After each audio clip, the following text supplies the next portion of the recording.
A revelação de uma conversa entre Flávio Bolsonaro e o dono do Master, Daniel Vorcaro, divulgada pelo Intercept, mexe com Brasília e com o xadrez político das eleições presidenciais. O diálogo no WhatsApp se deu em 16 de novembro de 2025, um dia antes do banqueiro ser preso pela Polícia Federal.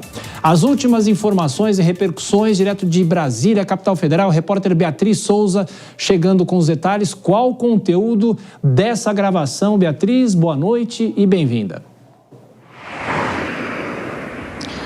Oi, Tiago, boa noite para você, para todos que estão acompanhando a gente aqui na Jovem Pan. Pois é, Tiago, essa reportagem divulgada pelo jornal The Intercept Brasil revelaram conversas do senador Flávio Bolsonaro, pré-candidato à presidência da República, negociando com o dono do Banco Master, Daniel Vorcaro, o repasse de 24 milhões de dólares, equivalentes aí a 134 milhões de reais, repasses esses que seriam utilizados para financiar o filme biográfico do ex-presidente Jair Bolsonaro, filme chamado de Dark Horse.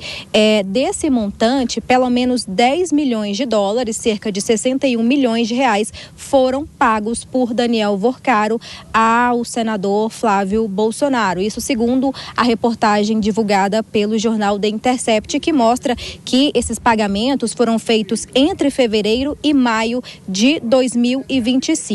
A gente tem um áudio do senador Flávio Bolsonaro, inclusive pedindo para Daniel Vorcaro, cobrando o restante do pagamento desses repasses que seriam utilizados para financiar esse filme, nessa cinebiografia do ex-presidente Jair Bolsonaro. A gente vamos colocar agora esse áudio vazado.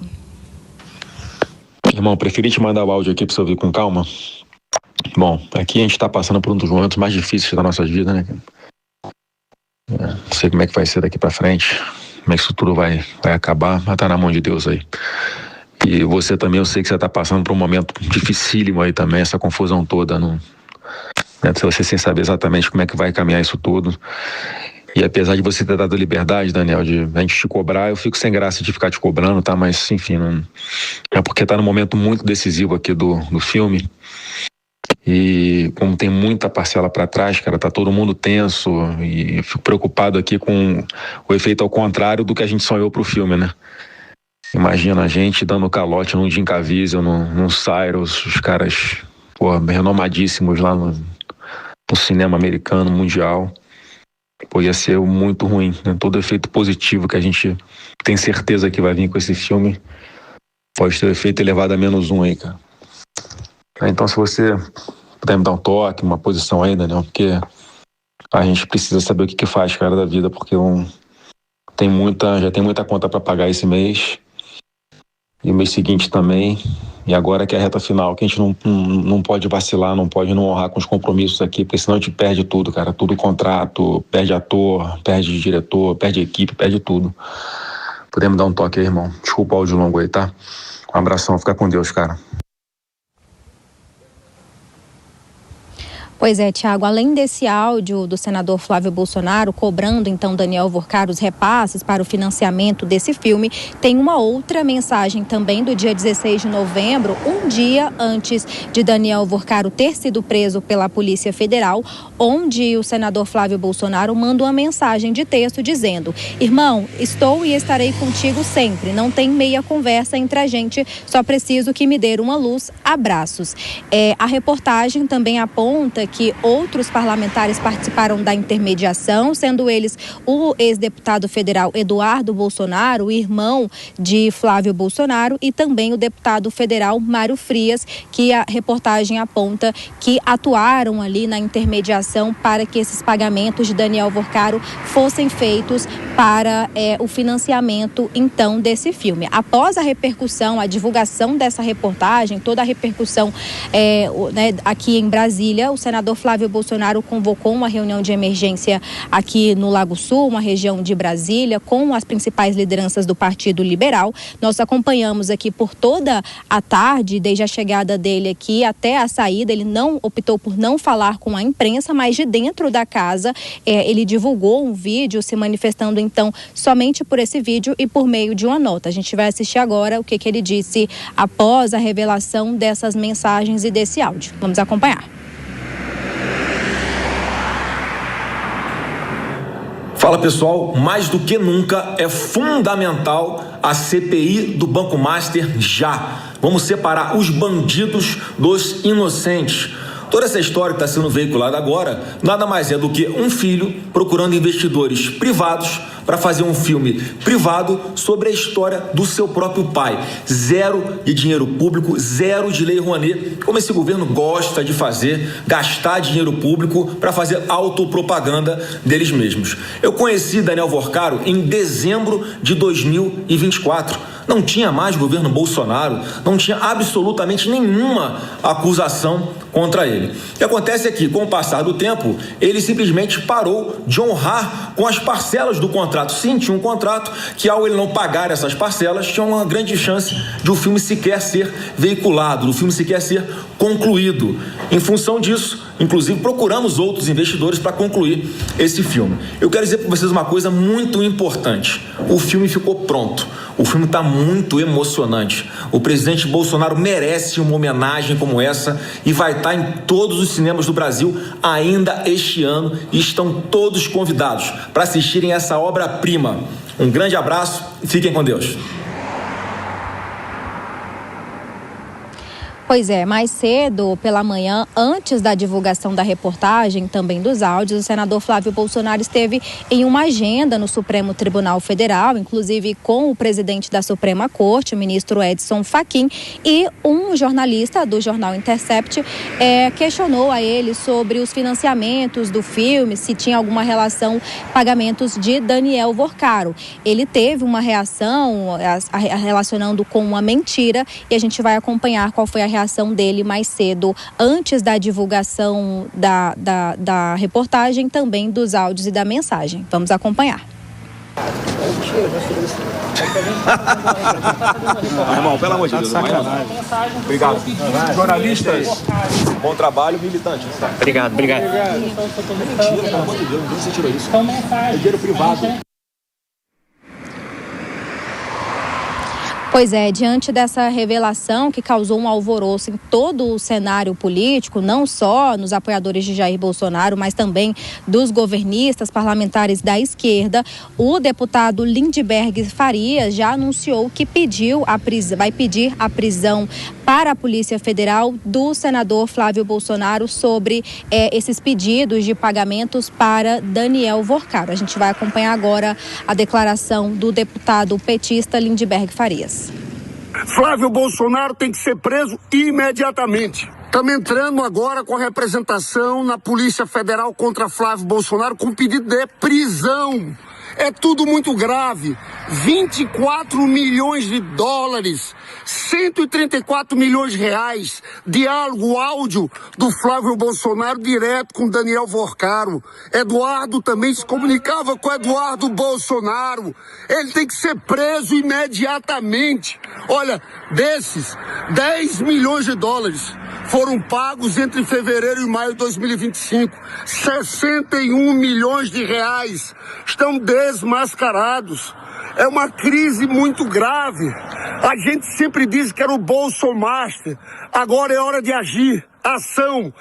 Vamos entrar com essa representação. E a Polícia Federal não é só abrir inquérito, não. Tem que prender. As gravações estão aí. Os diálogos estão aí. Pois é, Tiago, todas essas revelações, então, mexem no tabuleiro político. Até então, o senador Flávio Bolsonaro, pré-candidato à presidência da República, sempre tinha negado qualquer tipo de proximidade com o banqueiro Daniel Vorcaro, preso, alvo dessas investigações das fraudes bilionárias do Banco Master, mas agora a gente vai seguir acompanhando todo esse desdobramento que ainda promete dar muito o que falar aqui em Brasília, em todo o país, viu, Tiago? Volto com você. Bom, daqui a pouco a gente fala sobre as repercussões na cúpula da pré-campanha de Flávio Bolsonaro. Até daqui a pouquinho, Beatriz. Deixa eu chamar já os nossos comentaristas, Dora Kramer e Cristiano Vilela. Bom, Dora, eu fiquei pensando o seguinte, até a metade da tarde não tinha nenhuma informação, aí surge essa informação que cai como uma bomba, não só em Brasília, mas no ambiente político. Já começa a discussão se Flávio vai continuar, não vai continuar na campanha, se aventa o nome de Michele Bolsonaro. Claro que é tudo muito cedo ainda e daqui a pouco a gente discute com o Vilela também sobre a legalidade ou ilegalidade dessa conversa e de valores supostamente repassados à produção desse filme. Mas, politicamente, Dora Kramer, a sua primeira leitura aqui para quem nos acompanha. Boa noite, bem-vinda. Boa noite, Tiago. Boa noite, Vilela. Já me adianto dando boa noite a Denise. Boa noite a todos. Pois é, aquilo que a gente fala, né?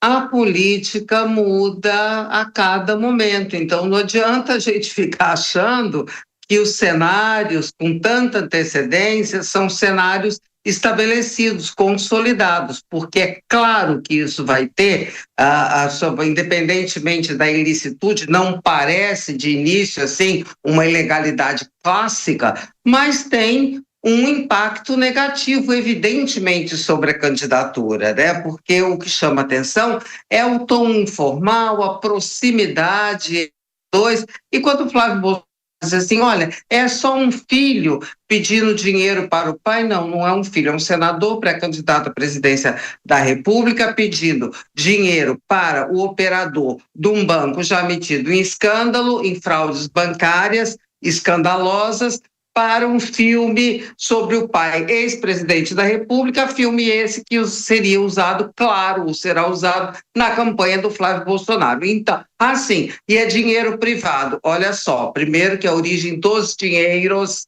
do Banco Master, a gente nunca, são sempre suspeitas essas origens. Então, a gente não sabe ainda a extensão do estrago, mas o estrago foi feito, e principalmente a gente vê a reação dos correligionários, como você disse, Tiago, já falando em substituição, parece até que estavam esperando essa deixa, né? Os outros candidatos da direita, Caiado, Romeu Zema, Renan Santos, também fazendo críticas pesadas. Então a retaguarda do senador está muito fragilizada, o que deixa ele realmente numa situação muito difícil. Meu caro Cristiano Vilela, o que tem de legal, de aparentemente legal em tudo isso e até mesmo o vazamento da conversa, né? Porque é bom lembrar que em outros momentos em que o Intercept vazou falas, isso tudo foi muito questionado. Boa noite, Vilela, bem-vindo. Pois é, Tiago, uma ótima noite a você, a Dora, a Denise e a todos que acompanham o Jornal Jovem Pan. Olha, do ponto de vista político, como a Dora colocou bem, realmente a repercussão é muito grande. Agora, do ponto de vista jurídico, até o momento, não existe nada que demonstre alguma ilegalidade nesse tipo de prática. Evidentemente, as investigações podem ir a fundo e encontrar algo de escuso no que foi praticado. Mas, na fotografia de hoje, ali se trata de uma relação de patrocínio, de uma relação de captação de patrocínio para um filme junto a uma empresa privada. Então, nesse momento, não existe nada que possa indicar uma conduta ilegal. Agora, do ponto de vista político, sim, é muito forte e o próprio vazamento disso, por mais que eventualmente possa ser considerado uma prova sigilosa, um documento sigiloso que tenha sido vazado de um processo judicial, primeiro precisa se analisar se de fato esse vazamento é oriundo do processo. Eventualmente a gente pode até chegar na informação de que é um vazamento obtido, de que é uma mensagem que foi repassada a alguém, inclusive antes mesmo da operação que ocorreu no dia seguinte, inclusive essa gravação. Segundo lugar, por mais que haja qualquer questionamento nesse sentido, o estrago do ponto de vista político está feito. E as próximas horas vão demonstrar se Flávio Bolsonaro, enquanto pré-candidato, tem capacidade de debelar um incêndio como esse, ou se eventualmente será queimado junto com esse fogaréu e outros nomes da direita podem acabar eventualmente se aproveitando desse episódio. A cobertura completa está no nosso site também, anote aí jovempan.com.br. Deixa eu voltar com o Vilela no intervalo das praças. Ô Vilela, em 50 segundinhos você falou da questão política também, mas de uma certa maneira, o que vai mostrar, o que vai indicar se essa candidatura tem corpo ou não tem a partir desse momento, se resiste a uma pressão como essa? Olha, Tiago, em linhas gerais, uma candidatura que tem corpo, muitas vezes pode sofrer ali denúncias, acusações e tudo mais, mas ela acaba se mantendo sustentável do ponto de vista dos apoios e do ponto de vista da popularidade. Como acontece, por exemplo, com o presidente Lula, que muitas vezes sofre ali uma série de revés, mas continua forte ali com um percentual significativo. Ou o ex-presidente Bolsonaro também nesse sentido. Agora, Flávio Bolsonaro vai passar pela primeira tormenta da sua pré-candidatura, o que acaba mostrando se ele consegue manter o time unido em torno da sua candidatura ou se ela acaba se desfazendo com essa chuva. Daqui a pouco a gente fala